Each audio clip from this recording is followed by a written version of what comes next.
Hi RHC, we're nearly at the end of the first quarter of 2025 and it's been an eventful start to the year. I want to recap what we've experienced this year and then encourage us as a church to prepare our hearts for the season ahead with some practical things that we can do. So number one, where are we at? Well, in our preaching, we've been going through Sermon on the Mount, learning about what life in the kingdom looks like, including the kingdom manifesto and the Beatitudes and the greater righteousness that comes from loving God deep inside our hearts. We've seen many people visiting our church over the last couple of months. Some are returning to God, some are exploring the faith, and some who've come looking for a gracious community where they can grow in their faith.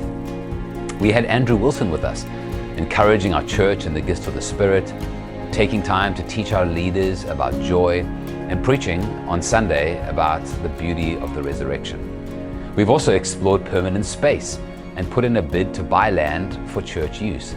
And we're planting a fourth congregation that in time will become its own church. There's a lot that's been happening this year. So how are we to respond to this? I want to encourage us that this is a time for us to prepare our hearts before God. God Himself is the one who's leading us. He's adding to us and He is opening doors before us. So let's look to Him. Rather than be tempted to be overwhelmed with all that's happening, let's keep our eyes fixed on our gracious God. He is the one who's stretching us as a people, and the next season will involve some stretching, like us loving people we don't presently know. It'll involve some sacrificial giving to the church as well. I've recently been really encouraged by a promise God makes to His people in Isaiah 46, where He speaks about carrying us from the womb to the tomb. Let's listen to what He says in verse 3.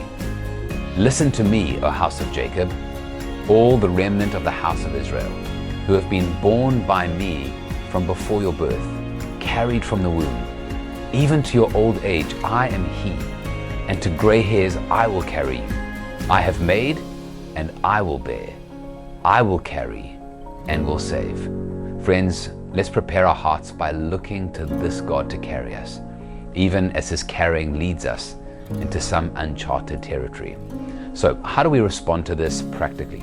3 practical steps for us today. Firstly, grow. As leaders, we're not just asking us as a church to respond by stepping up and doing more, but to respond by having our hearts poured into, to open our hearts to God to be invested in. This can look like signing up for our core classes or asking someone from RHC if you can meet up with them to talk through your own spiritual growth and pray for God's work in your life and their life. Secondly, build up. Can we each love someone new or less connected at RHC by maybe starting a 4-week one-to-one Bible reading relationship with them? Just 4 sessions.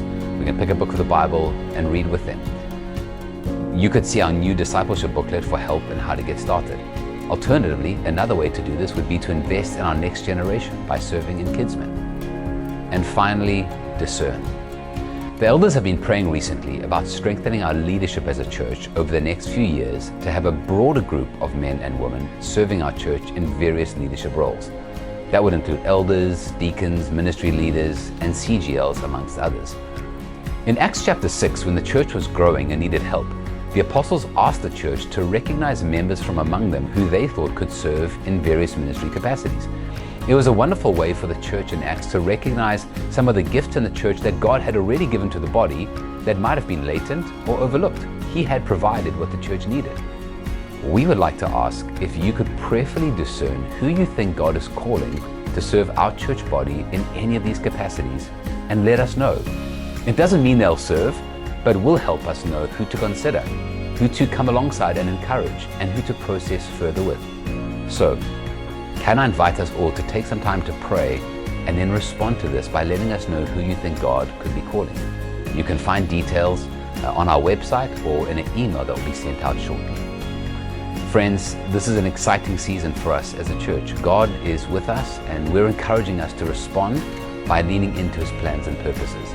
As we go from here, let's remember amidst all our activity to keep our eyes fixed on God, who has promised to carry us from before our births and who promises to carry us to our old age.